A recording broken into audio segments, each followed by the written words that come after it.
Welcome back to the Global Guessing Weekly Podcast, the podcast on all things geopolitics and forecasting. Today we are joined by Global Guessing alum David Manheim, a lead researcher for human trial advocacy group One Day Sooner, who's previously appeared on the right side of maybe to discuss his accuracy forecasting COVID vaccines. David received a PhD in public policy from Pardee Rand Graduate School, where he focused on risk analysis and decision theory. He has done works on a variety of grants and contracts to research existential risk mitigation, public health, computational modeling, and infectious disease epidemiology for organizations such as the Rand Corporation.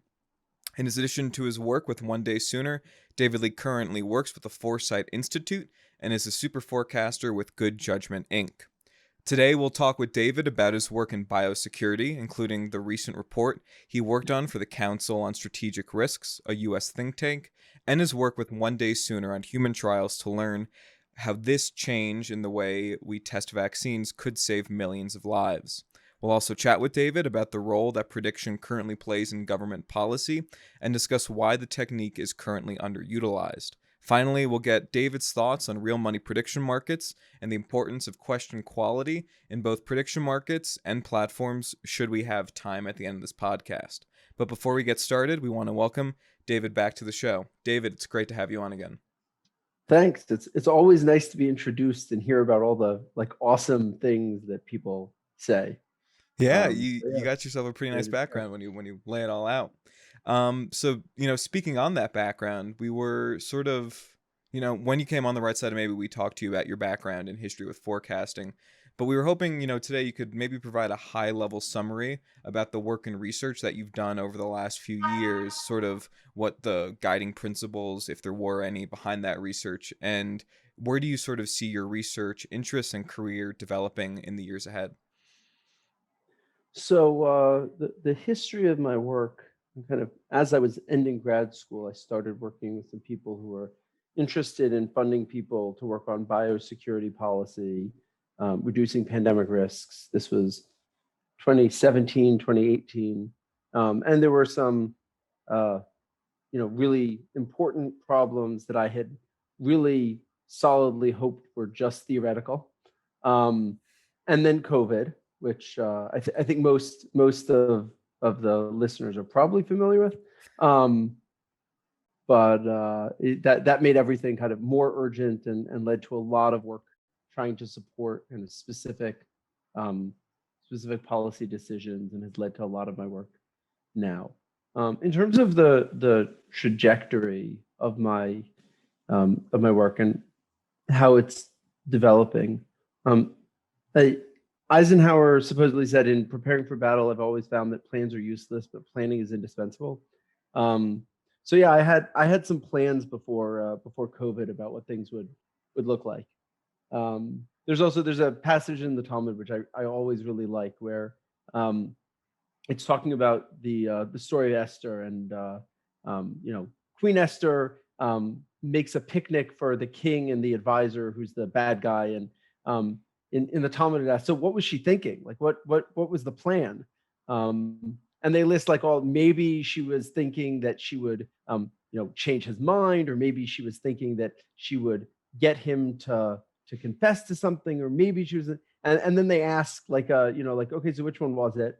They're like, we don't know. So they go and ask an angel, and the angel goes, oh yeah, all of them. She was just kind of hedging her bets, I don't know, something will come up, which I think is kind of the more honest answer for most people about what were you really planning? And the answer was, I don't know. I was just hoping things would work out well. So I think it's mostly it's a long way of saying I don't know. I don't know what the high value things to be working on in the future are. I'm lucky to kind of have a lot of flexibility in which specific projects I'm working on. But a lot of it is still around biosecurity and large scale risks to humanity. Have you seen approaches to how people think about policy, or even how people think about informing policy decisions, that process change, from over the last 12 months? Has the work that you're doing become any more difficult, maybe given just the number of inputs people are considering now versus before, potentially? Yeah, I think that in some ways it became much more difficult, and in some ways it became much easier. So I think one of the problems that typically happens in public policy is that it's really hard to get attention to the topics that you're trying to work on. And right now, there's lots of attention on pandemics. So that's not my problem now, which is Right. that's a nice part about this. The difficult part is, yeah, it gets very crowded. So I was doing a bunch of work, especially early on for COVID, trying to explain to policymakers about what pieces they need to be focusing on next, and how is it that you can use test and trace effectively, and why you should be spending money on vaccines earlier. And kind of over the course of 2020 and by kind of early 2021, definitely, I kind of saw that the space was so crowded that there was very little marginally that I could do. I think there are definitely people who are still doing really valuable work, but without kind of a really strong institutional platform, at this point, it's very difficult to reach policymakers about that. So most of the policy support that I do is to help other people who have those kinds of platforms, not kind of independently trying to produce research or inform people. I definitely want to sort of circle back in terms of, reaching to policymakers and sort of getting the agenda on their plates. And I think that'll be very relevant when we talk about your work doing research in terms of human trial advocacy. But before we get there, just before we sort of move on from your background, it seems like, biosecurity is very sort of linked with an idea of quantified forecasting, which you also have a very good background in. You're a Superforecaster for Good Judgement Inc. We've had you on to talk about your accuracy in forecasting COVID vaccines. What was the history between your interests in these two areas? Did your interest in biosecurity and managing biorisk lead you to forecasting? Was it a little bit of, did forecasting lead you into biosecurity? Were they kind of just two similar ideas that you sort of came across on at a point in time and they kind of meshed well together? So when you were sort of Yeah. planning out your career, you sort of worked on both of them. Yeah, I'm just curious. So I actually, when I was when I was applying to grad school, my wife and me were expecting our first kid, and I realized that if I didn't go to grad school now, I never would.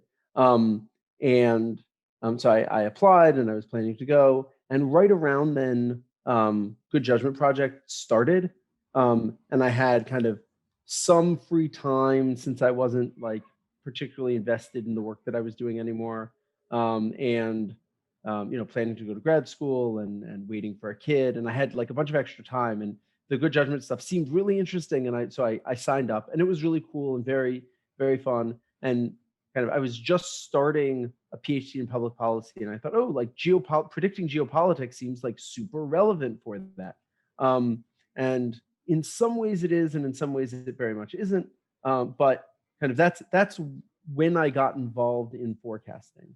Um, that was kind of on the side of actually being in graduate school. Um, and then, kind of while I was in graduate school, I got more involved in effective altruism and kind of thinking about some of the larger scale questions. And it turns out that the EA community overlaps a lot with the forecasting community in various ways. Um, and on the EA side, I was like, oh, well, like of the issues that seem super important, and there are a bunch of them, I happen to have a kind of competitive advantage in bio because I had done some pandemic modeling before grad school and then work on it in grad school. So I kind of, it seemed like a really useful uh, place to be. So yeah, that's kind of how I got involved. So yeah, they were mostly parallel. Did you find Um, that they sort of like reinforce one another? Like the fact that you were in forecasting probably made you more likely to stick in terms of doing biosecurity and effective altruism, and that sort of made you keep doing forecasting. Was there some sort of, doing yeah. one helps with the other? So I kind of feel like, I guess, more generally about forecasting. Forecasting is a really very general skill. It's kind of, I like to think of it like arithmetic or reading, where it's a basic skill where, like, when you're doing anything, like, sometimes you need to add numbers together to be able to figure out how much of something there is, and sometimes you need to read words to figure out what other people are saying, and sometimes you need to estimate probabilities to figure out what will happen in the future. Like, these are like really, really basic things. So um, I, I don't think, like, I mostly don't think of forecasting as, kind of on an individual level, at least, as a kind of, oh, this is what I do. It's more, this is a tool that I'm good at using. It's a useful tool. I program some, and I forecast. I do a lot of different things that help me kind of get answers. Um, I'll say this is really different than kind of super forecasting or aggregated forecasting and forecasting platforms, where um, the forecasts that individuals have are aggregated to get you a better aggregate estimate than any individual's estimate, and that's a different discussion. Most of the forecasting that I do, that's kind of in any kind of official capacity, is through those platforms. But most of the forecasting that I do for um, bio risk stuff is not through those platforms. Actually, the biggest way that I use those platforms for bio risk is trying to figure out what questions we should be asking groups of people, rather than actually trying to forecast them myself. Awesome. So now we sort of want to move to the main topics of the podcast and sort of starting off with this recent research that you were working on for the Council of Strategic Risk, talking about the best way to prepare for a future pandemic. And on Twitter, you had written that one of the key ways to responding better to future pandemics is developing effective and safe vaccines within 100 days. Um, what are the sort of prerequisite technologies and processes and changes that need to be adopted for us to be able to achieve it? And then not only, in the abstract, what is needed to achieve it, sort of do you think it's likely that governments in the West and across the world will actually adopt the necessary changes and procedures to be able to develop and produce effective and safe vaccines within 100 days? Okay, so there are a couple of several different things there. The first one you mentioned was the report that we did for Council for Strategic Risks, which focused on warning and kind of the heterogeneous nature of health systems across the world, and ability to detect diseases and respond to diseases. Um, and so, what what we were thinking a lot about was, how do you notice emerging diseases very quickly, both internationally and at a national level, and then, like, how do you test for them? How do you get early warning, which is kind of a really critical piece. Um, what governments are currently thinking a lot more about is vaccines. For obvious reasons for COVID, it turns out that for COVID, we didn't come up with treatment yet. So, like, that didn't pan out. And we certainly didn't do a good job with noticing it before it spread, or testing people adequately to prevent spread. But vaccines work, like, really, really, really well. I don't think I need to pitch the vaccines work. If you're not vaccinated, you're being dumb and whatever. But I'm happy to have long discussions with people about that. See long discussions I've had on Twitter for more.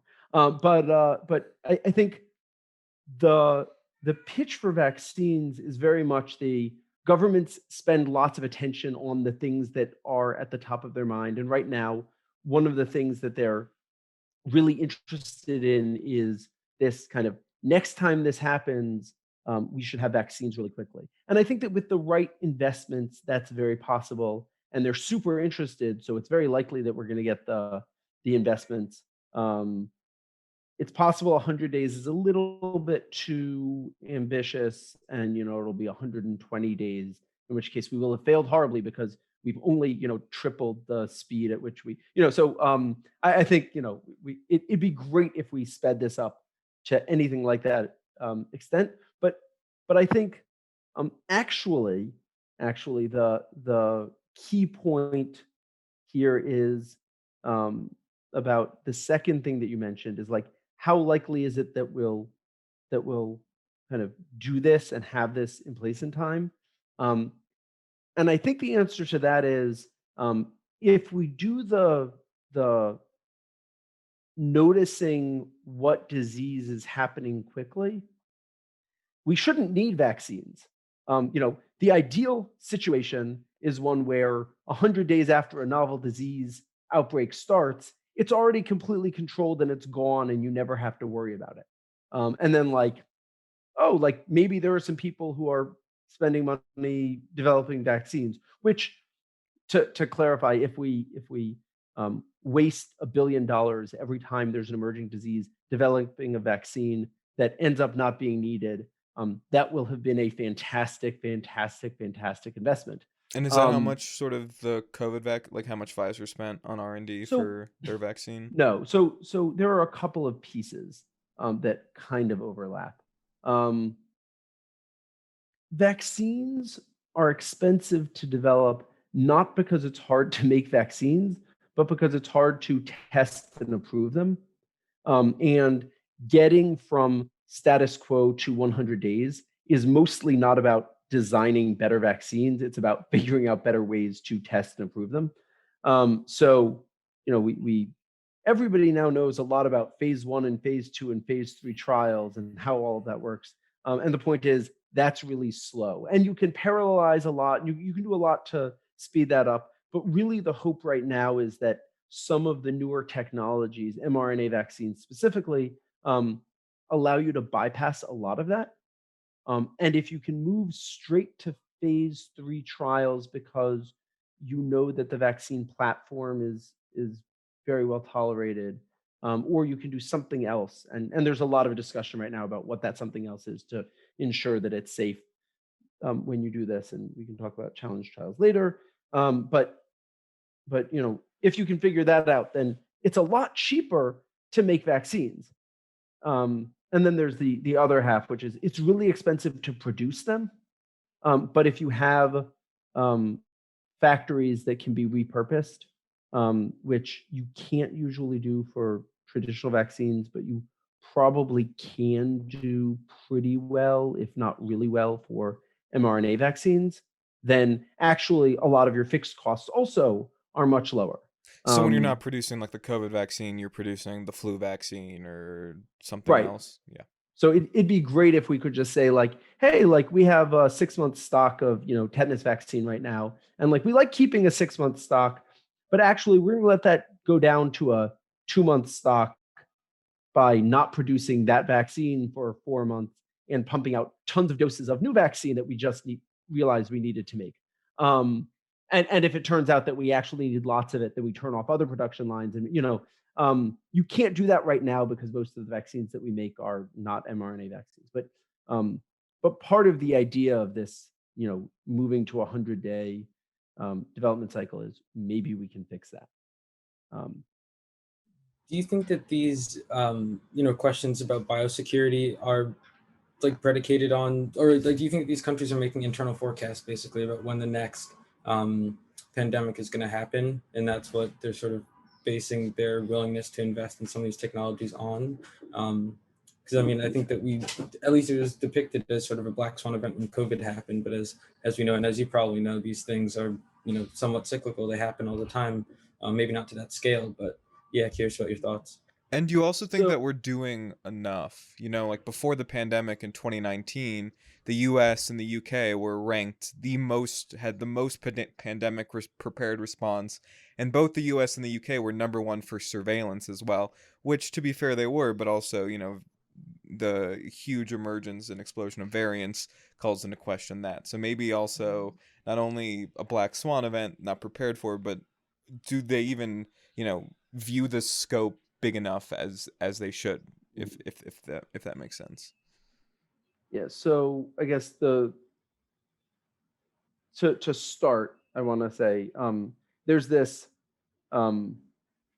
conceptual issue that forecasters and everybody else all have about what it is that happens with like this type of event, about like, oh, when is the next one going to happen?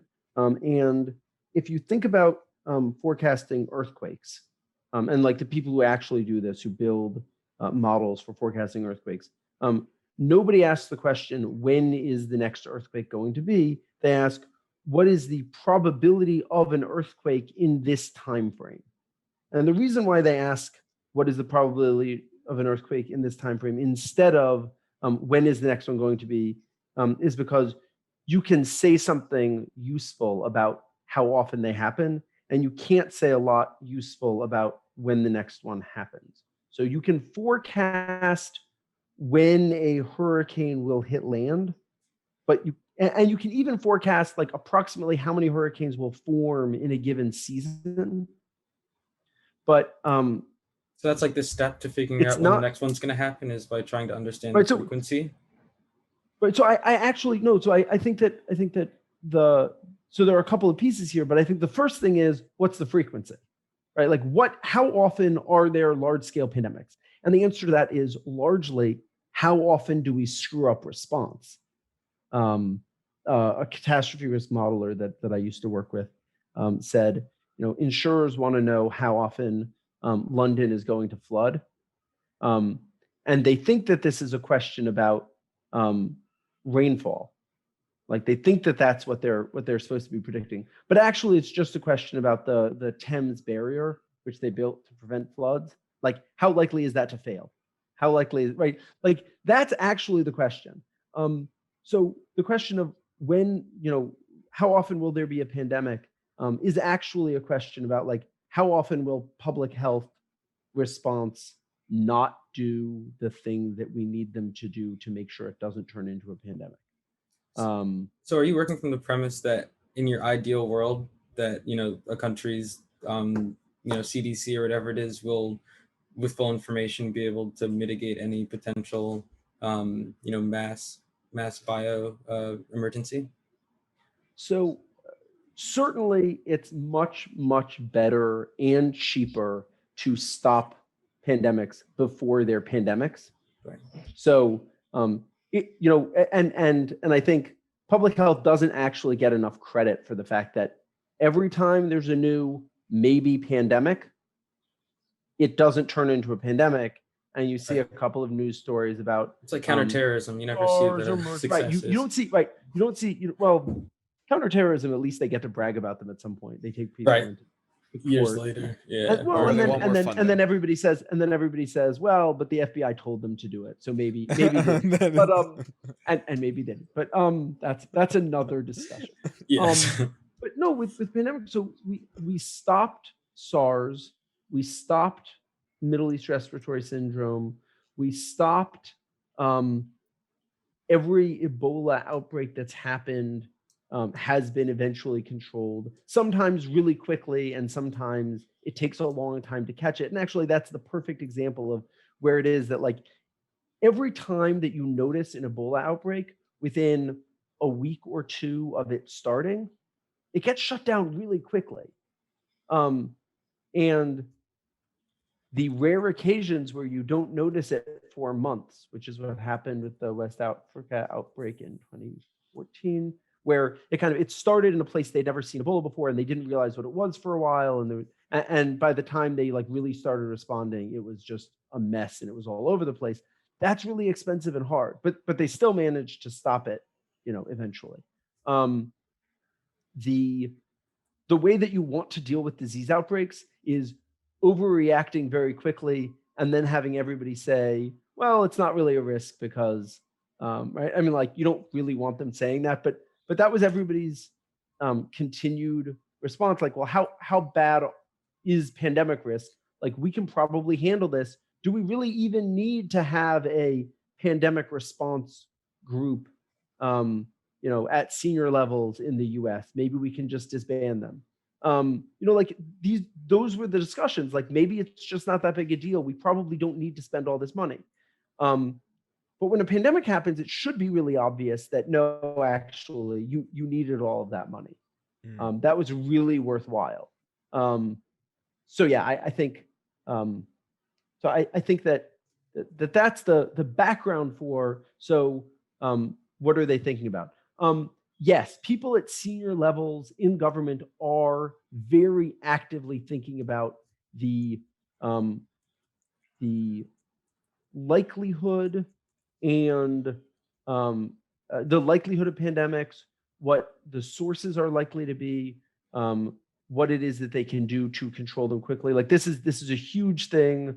I know some people working on this for the US, for the UK, the EU is like, everybody's working on like, okay, so like, how frequently does this happen? What types of things should we be worried about?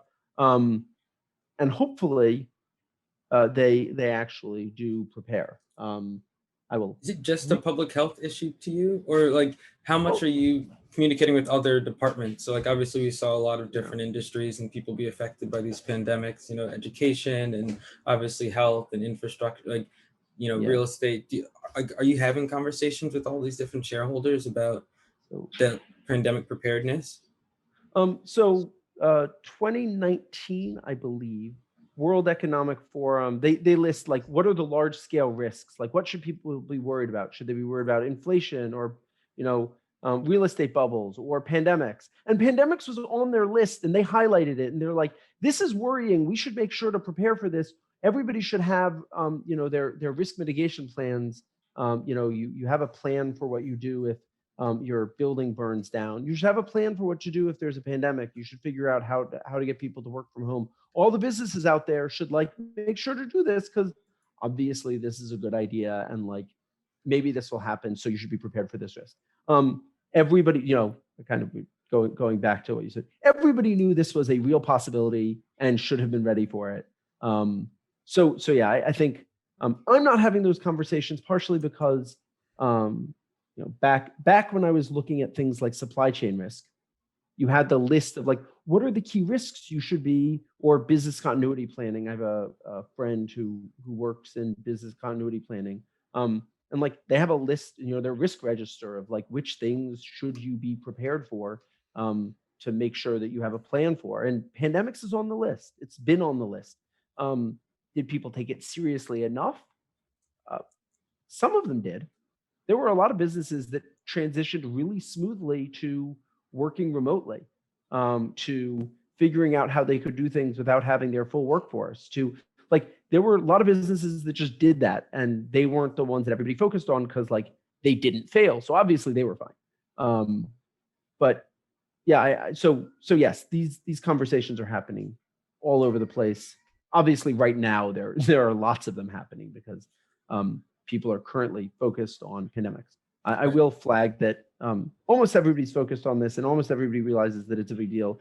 And then you hear reports that the US Congress is thinking about funding a sixth of what Biden requested for the pandemic preparedness funding, 5 billion instead of 30 billion. And this is total, not per year, not. The New York Times has a great breakdown of how the spending changed as well across the different pieces of the bill, and it's pretty messed up.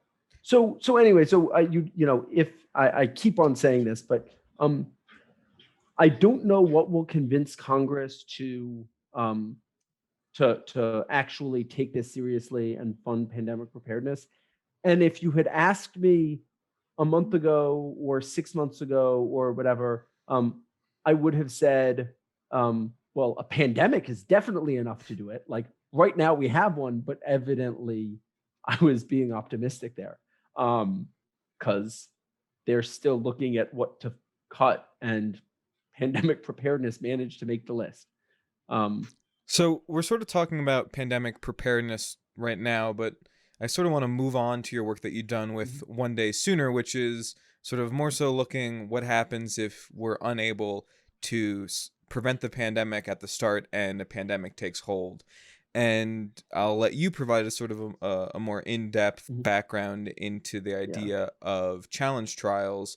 But the work that you do for One Day Sooner is to promote this idea of challenge trials, which is creating an experimental vaccine, giving it to people, and then exposing them to the virus and testing out the vaccines that way. One of the reasons why vaccine development takes so long is that a phase 3 trial, you have to infect a lot of people and then just wait to see if they get exposed to the virus and then determine the efficacy of it. And so the idea behind challenge trials is, well, we can speed that up by exposing everyone to the virus. And so I was wondering if you could explain a little bit more in depth the concept of challenge trials and why you are a proponent of them, and also sort of looking at the best faith argument that is against human trials. And I thought it would also just be really interesting for you to talk about human trials versus vaccine creation. So say those initial vaccines we got with Pfizer, Moderna, Johnson & Johnson back in the winter versus using human trials for boosters. There was a tweet out by Robin Wiblin a few days as we're recording this podcast where he wrote on Twitter, we're currently using mRNA vaccines that protect people against the virus as it was in January 2020. Understandable, it's new technology, but we should aim to get to a place where they're updated much more often, and us using an 18-month-old sequence looks crazy in retrospect. And so I'm going to assume that human trials can also play a role in sort of leveraging mRNA technology to get booster shots out much more quickly. So with that framing, could you just talk about One Day Sooner and challenge trials? So the first thing I think it's important to say is challenge trials are not a pandemic preparedness thing. They're not a novel thing. We've been using them for decades and decades. The early use of kind of what we would now call challenge trials was like exposing people to cowpox to see if it protected them against smallpox. That was a challenge. You introduce something, you expose somebody to a disease on purpose in order to see what happened. We don't call that a challenge trial. We call that variolation. Like that was the first vaccine. Like that's what you do. But exposing people to a pathogen to figure out what happens has an obviously checkered history, especially when you go far back. And there were some kind of horrific human rights abuses that occurred, some of which involved infectious diseases, some of which involved just like doing horrible things during World War II, afterwards. And so recently people have said, so challenge trials are super ethically dubious because people have done bad things in the past. Which is a very weird argument given that they were doing challenge trials in the 70s and 80s and 90s for all sorts of different diseases, because it turns out that every type of trial that you do, you want to control as much as you can in order to figure out what's happening. Like that's, scientific method is you leave like one variable at a time to like you switch one thing at a time and see what changes. And econometric and statistical analysis that like looks at what happens when you just leave everything alone and can compare different groups is really useful. But kind of that's what we're stuck with when you randomize people to either having a vaccine or not have a vaccine, and then you send them out and wait and see what happens when they get infected or not. You're not controlling one of the really key variables. You also don't get a lot of information because you're not actually monitoring the people when they get infected. So um, the kind of two key things about challenge trials are you get a lot more data because you can actually monitor the people full time, and the COVID challenge trials that have started, they're taking blood, I think once or twice a day. They're checking blood pressure twice a day. They're checking, like, they're controlling the people's diets. They're doing all of these things to Does that make sure reduce that the they. number of people they have to test on as Yes. well? So that's one of the other things is, yeah. So you can get really good data with very few people. Mm-hmm. So there's a, and I'll get to this when I talk about the objections to challenge trials, but the key kind of advantages are you get much better data. You get you it's probably cheaper to do, though it depends a little bit because, like, there's this trade-off of you have 100 volunteers um, doing it for 2 weeks versus you have 50,000 for most of a year. So there's a trade-off there. So I guess all of this leads to, okay, so what about using challenge trials for something like COVID? Um, and that's actually much more ethically problematic, especially early on, because we didn't know how dangerous it was or who it was least dangerous for. And alongside controlling as much as you can about the conditions when you do trials generally are also supposed to minimize risk. And, like, there's no reason to expose people to more risk than you need to in a trial, and that's kind of more risk than you need to. So Can you what's do the these best way? trials then on vulnerable populations? Sorry to So jump so in. it so that's yeah. So there are a couple of questions here, but there's definitely no reason, for instance, to use twice as many people as you need, um, just to, like, have more people, because you're exposing more people. Um, there's it's really difficult to justify um, putting very high risk people into these trials. So can you put obese people into the trials when they're at higher risk? Can you put elderly people into the trial when they're at risk? Can you put, and people are especially sensitive to, though they're actually probably at lower risk, children into such a trial because there are consent issues in addition to risk issues. So there are a lot of questions about kind of what it is that you can do. Um, so minimizing risk means you need to know what the risk is, and early on with COVID, we didn't. Um, we just didn't know, and, like, how can you ethically expose people to a disease if you don't know how dangerous it is? Um, and I think the straightforward answer to almost all of the objections that I'll talk about in a minute, the straightforward answer is when you have volunteers who are fully aware of what the risks are and consent, it's difficult to understand why it is that regulators should be in a position to say, but we don't think that it's fair to the people who are volunteering to allow them to do the thing that they're volunteering to do. Although, as a forecaster, you might make the argument that most people are poor at understanding odds and risks, and so maybe if you're 30 and in shape, there's probably no argument really to be made against them. But if Mhm. perhaps you're in a higher risk group, you just might not be able to understand your relative risk, and maybe that could be an Yeah. argument against. So informed consent is really, really critical for all trials. You have to explain this to a person in a way that they fully understand it. Um, Make there sure are they're all well lots of people calibrated. who are right. So yeah, you should make sure that people are well calibrated. For trials, for everything, everybody should be well calibrated. This is the kind of, as I said before, it's like reading and arithmetic. Everybody should be able to do this. But that's a different discussion. No, so the key point for informed consent is, yeah, you do need to make sure people understand the risks. But as somebody pointed out early on with challenge trials, when people said, well, can you really fully inform people about the risks when they are, when the risks are still somewhat unknown?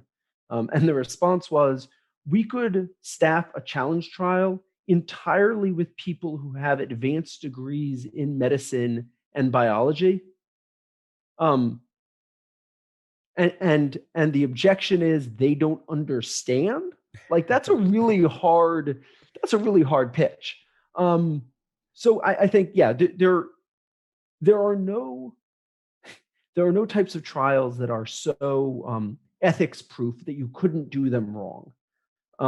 But it's possible to do most challenge trials ethically. Now, you said, what's the strongest case against them? And I think there are a lot of really key points. So the first one is, even if you could do a challenge trial ethically, if you don't do the challenge trial ethically, that doesn't help. And I think that this is an actually much stronger argument than I want it to be, because it turns out that the people running trials don't always do a great job. And if they do a bad job and they don't actually fully, inform the people who are participating, and they don't do a good job with that, then it could be very unethical to do. I think that this is, really important. Like we have to get that right, and I think that safeguards to make sure that we do are really critical. The second, I think, really important objection is, should there be a limit to how much risk we're willing to expose somebody to?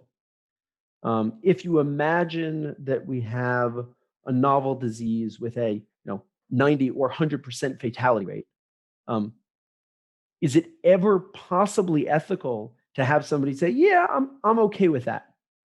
I'm going to volunteer anyway. Like is a doctor ever in a position to say, yes, I'm going to kill this patient? They volunteered, so it's fine. That's a really hard ethical case to make. And then the question is, okay, so should there be some upper limit? And that's a question of kind of, do we care more about, where do we place the burden of ethical responsibility in running a trial? And these are kind of very thorny ethical problems, and I don't have pat answers to them. The only thing I can say is, to the extent that there's a societal benefit, I think it seems strange to me to say nobody's allowed to be heroic and put their lives at risk or sacrifice their lives to save others. We don't tell soldiers you're not allowed to jump on grenades. Okay, so just real quick, sort of, yeah. So not jumping on grenades, but looking in terms of just the case again, sort of 2 quick points, and tying it back to this idea of using it for booster shots. Is there any sort of, with historical vaccines, is there any sort of risk that actually changing from a base vaccine to becoming a booster for a variant isn't actually just a simple change, and because one vaccine worked, a booster actually is not likely to work? And then sort of related to that is there evidence that updating mRNA vaccines is different than traditional vaccines, and is challenge trials in some ways a much more feasible concept today because of the mRNA technology? So challenge trials are much faster, and can use smaller populations, and that's really important, especially if you need to be able to iterate. So I think there's a really clear case for why it is you would want to use challenge trials if you need to iterate quickly. There is a fundamental problem with vaccines or anything else you stick into humans that you haven't tested extensively, which is you haven't tested it extensively.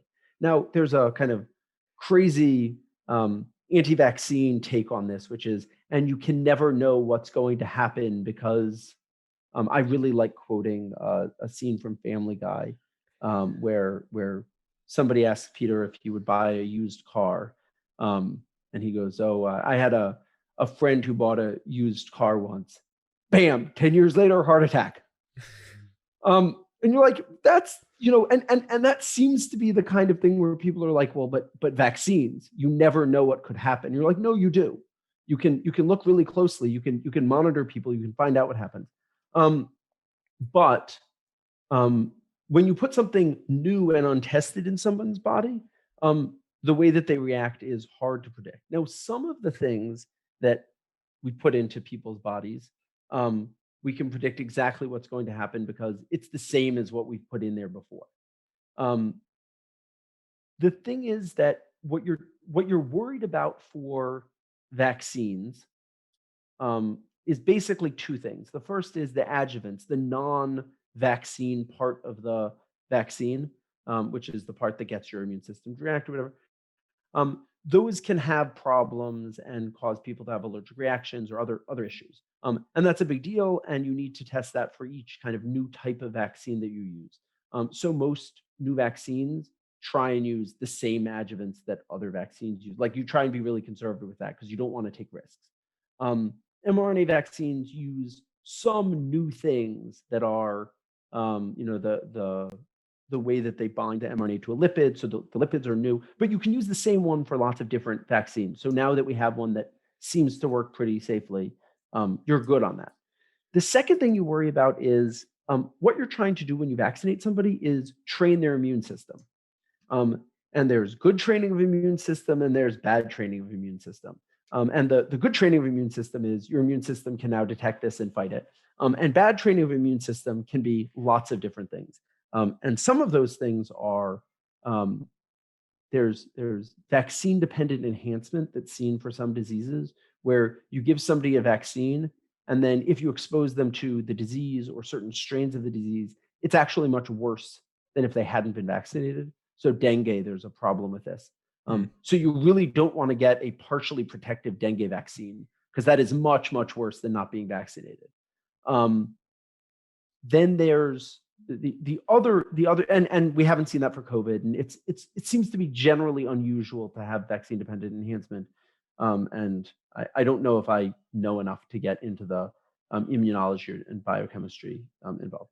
The second thing is you might train the immune system to react to something that it encounters other ways. And it would be really bad if we change the mRNA sequence that we stick into the vaccine to try and get it to do one thing.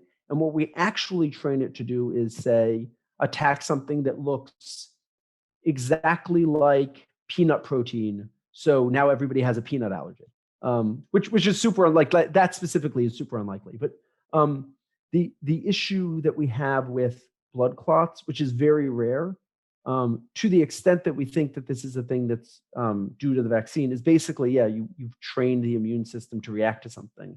And if the thing that it reacts to causes the immune system to do something funny, then you have a problem.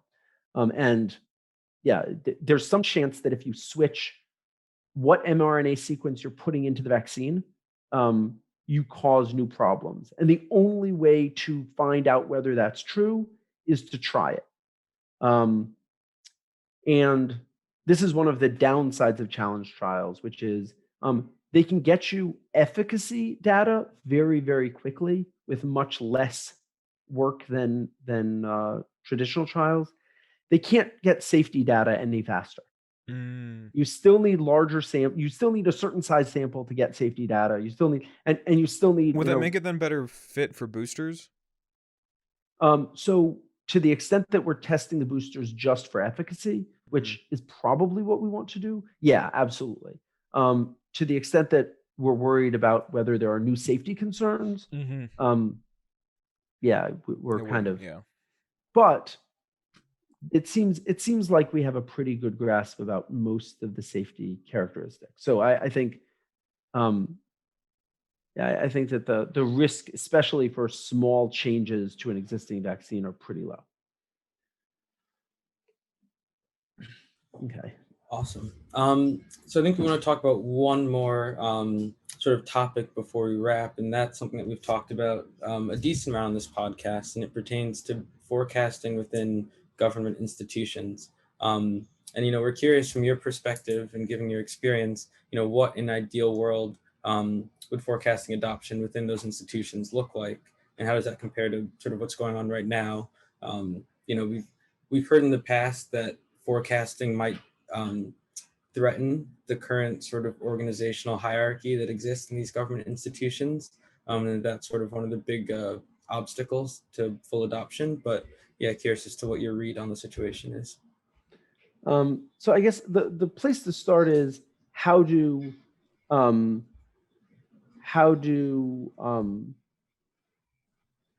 how does forecasting work in general? Like, how should people use forecasting for themselves? And the answer is, as I said before, like everybody should, when you're making a big decision, you make a pro-con list, you ask other people what they do, what went well, what went badly. Like these are kind of the standard things that everybody should do when they make a decision. And also you should forecast what the different things that could happen are and assign probabilities to them so that you can calculate expected value, because these are all kind of basic tools that you should be using. People don't write pro-con lists. Like this is like, the really basic stuff that you're like, oh, like you're about to buy a house. Have you written down the pros and cons of the 3 different options that you're looking at? And people are like, no, maybe that's a good idea. And you're like, you were about to spend $500,000 on something. Like, where's the very basic level of, so I think people do a bad job with decisions. Governments also make decisions. And they actually, they're better at this than most people, because they have people who are employed to do analysis of their decisions. And so they definitely do much more sophisticated decision analysis than most people. But because we were talking about is the U.S. government spending $6 billion or $30 billion on pandemic preparedness? Those are much larger numbers than $500,000 on a house. So you should be doing more decision analysis to justify like what it is you should be doing. So I think the amount of decision analysis that they need to do is much larger. They do a lot of it. They've started adopting forecasting in some places. I know that the UK has an internal forecasting thing that they're starting. Yeah, they have someone in charge of organizing a market between the different intelligence agencies. Yeah. And I think the U.S. intelligence community also, they're the people who paid for Good Judgement Project initially, and I don't know anything about what they're doing specifically with forecasting now, but I would be surprised if they had dropped it completely. The U.S. intelligence community does not like talking about anything that they do ever, but so they may be using it also. So I think that's the first piece of like, what does it look like now? And the answer is they're slowly adopting it. Changing large systems is hard and takes time. My ideal world is that they do this slightly faster, but also there's no way to switch. The U.S. Army Corps of Engineers does large-scale project planning all the time to build dams and things. Should they suddenly switch their system to use judgmental forecasts? My answer is no. They should figure out how to incorporate this intelligently into their system, because they have a really complicated system. Like you can't just replace it. So I think some of this is they may actually be doing about as good a job as they can. I would be surprised if that was true. But some of this just takes time, and forecasting is relatively new. So I don't want to. Do you think it's heading in the right direction where in say 5-10 years there's actually like serious and systemic use or institutional use of forecasting in government where it's probably most high impact, most value add? Obviously we won't see it everywhere where it should probably be used within that period of time, but at least in the place where it's making the most sort of marginal impact. Do you think we're heading in that direction? I can cheat a little bit and say, well, you haven't defined the question clearly enough to grade it, so I can give whatever answer I want and I won't be wrong. But no, I don't think that they're going to be using it. I don't think they're going to be using it as much as they should. I think that there are a lot of barriers between them actually doing it and so I think Eliezer Yudkowsky has a thing in Rationality, AI, Zombies, the sequences, the long thing that he wrote. It's very, very long. On kind of having something that you care about, something to protect. Like you need to actually care about the thing that you're doing, and not something else. And I think, if you're not trying to do the thing that you're supposed to be doing, if you're not trying to do a good job making decisions, then you're never going to make good decisions. Like that, it can't happen. And I feel like this is Robin Hanson started out really interested in forecasting markets, which is a little bit different than judgmental forecasting, but like, in the same ballpark. And he's like, look, we should be doing this everywhere. Why are people not doing this everywhere? And he spent a long time kind of trying to figure out why everybody wasn't doing it everywhere. And his conclusion, which I think is a little bit cynical, a little bit too cynical, is actually people don't want to do the things that they say they want to do. Everybody says that the elephant in the brain, everybody has this like huge things that they like. What they actually care about, what a politician actually cares about, is not saving lives and doing things that people want. It's getting reelected. Yeah. Right. So if that's what they care about, then they're going to optimize for getting reelected. And it turns out that forecasting might be the best thing to do if what you're trying to do is make optimal public policy decisions. But if the thing you're forecasting isn't, will this get me reelected, then it's not going to influence policymakers the way you want it to. I think that's too cynical. I maybe it's that I'm younger than Robin, so I'm still more idealistic. But I think there are lots of places where there's room to improve. There's room to fix systems in ways that align incentives better. I do think that there's something there that's useful, that's kind of we can make marginal changes. And I think the adoption of forecasting in some places is indicative of this. So, I'd love to dive into this more with you, but unfortunately we have some time constraints on our end, and so unfortunately we'll have to move on from them. We also had 2 mini topics which we teased at the introduction. Maybe we can send them along your way and you can write up a little 1-paragraph response so that the listeners can go check out what might have been said there. And I guess we'll just have to have you back on the show sometime, David, again to talk about more things, because with you it's Sorry, very our hands easy. are tied. Yeah. So anyway, we're gonna have actually the first probably true rapid fire round, given that Andrew here has to go in 6 minutes. So you're gonna be making a forecast on 1, 2, 3, 4, 5, 6 questions, because we've increased this list up from the original 4. And so you're going to have to give some rapid fire predictions. And I'll start us off with, what is the likelihood that Russia annexes more territory within Eastern Europe by 2026? By 2026? And a 1-sentence explanation. 40%. I think that there's a lot of pushback on what they've been doing already, but I also think that Putin doesn't care very much. That's fair. We'll see how distracted the world is. We'll see how distracted the world is, whether he can get away with it. But I think if he thinks there's any opportunity to get away with it, he'll try. Interesting. Great. The second question is, by 2030, what is the likelihood that you think we find either alien life or the signs of past alien life?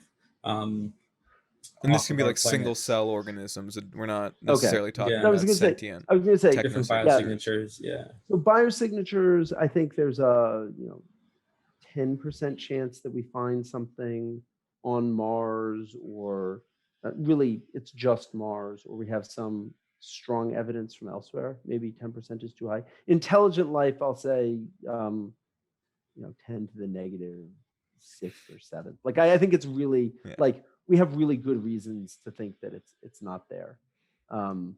I think actually Metaculus is right around 10% finding it on Mars. Although if you had a Okay. Metaculus, they think there's a 10% chance we'll find alien life and a 10% chance it's on Mars and a 2% chance it's on Venus. It doesn't add up, but that's okay. Third question is, what is the likelihood that the majority of the Five Eyes and the Quad boycott the 2022 Olympics? So we're looking at the US, China, New Zealand, Australia, Where is the Japan. 2022 Olympics? Beijing, China. Oh, Yeah, it's the China Olympics. ooh. What is the probability that I think it's about, yeah, it's probably ballpark 20%. I don't think that there's much there's much appetite to do this. I don't think that it's a strong statement in ways that people would like it to be. I don't think that, yeah, I just, I mean, the stronger statement's accusing them of genocide with the State Department. That seems like a pretty. yeah, and they're not willing to do that. So No, they are. The State Department has I mean, with the the State with the Department whole has warning. explicitly said it's genocide. Okay. Yeah. And I still think they're not gonna like. I think Yeah, language doesn't public exist perception. in our current times. If you can call something genocide and still be like, well, we're going to the Olympics, but that's another question for another time. Yeah. Andrew, want to take us with the next question, which is, I guess, related? Yes, it's very related. The next question is, by 2022, what are the odds that the Uyghur camps in China in the Xinjiang province get closed? And that can be either, again, Get China saying closed? that they're, as they said, they're re-education camps and that the people have been re-educated and now they can go home, or whatever their sort of spin is. But yeah, the odds that they're no longer operational. I could imagine China making announcements about that, but I think that the odds that they actually shut down the facilities and don't have people inside of them is What about the announcement, probably though? Put close a to number on that. 5%. The Yeah, announcement, though. I could say that there's I would say 20% chance, maybe 30% chance that they announce that this is, the problem is they'd have to admit that they did something wrong in order to claim that they're no longer doing it. So I don't know, 15-20% chance that they say that they're no longer doing Maybe they'll this. make a climate argument saying they was producing too much greenhouse gases. Yeah, and maybe they could come up. So I'm saying like 15-20% that they announce something about it, and 5 or 10% that they actually don't have people inside of them. All right. Well, you might have on the ground knowledge about this one, given where you're located. But what is the likelihood that relations between Saudi Arabia and Israel are normalized by 2025? So official diplomatic ties established. By 2025. So end of the Biden administration. Yeah, it seems I'm bad at forecasting things I'm close to, but yeah, I think that's like a 5% chance. If I was to bump it up to 2026, that. No, I think that the public pushback within Saudi Arabia for doing that is too, and Israel would love to have that, but I think but not enough to do something substantive like allow the Palestinians to form their own state officially, and I don't think that there's a way for that to happen in a way that the Saudis would be okay with. Great. And then the last question is, what are the odds that there's a flare-up in the South China Sea before 2023 that results in more than 10 deaths from any one country? Before 2023. 10 deaths is just not very many. Yeah, 10 deaths is just not very many. Like almost any reasonably large flare-up would do that. I think that was and a lot of smaller, right? And a lot of smaller events that aren't really large-scale flare-ups, like somebody accidentally sinking somebody else's ship, could do the same thing. So 25% maybe. It's a really plausible event. I'd want to look at the base rate stuff before I I'd want to. I want to look at base rates before I said something strong. Great. Well, you've made it through the rapid fire round. As we've been telling guests, at some point within the next month or so, we're going to have a nice page on Global Guessing where you can see where all the guests have put in their rapid fire forecast. Maybe how these forecasts were put in over time. Well, don't want to We might promise too anonymize much. the names. Don't worry. Yeah. Well, I don't know. I mean, We should got to just keep be it interesting trash. to see the you'll be able spread. to listen to them. You'll be no. You definitely shouldn't anonymize it. Like, Yeah. Oh, because people just go back to the this only records and listen. it weekly reflects on me because you really did give me very little time. But Yeah, we can normalize for the amount of time given to Yeah. different guests.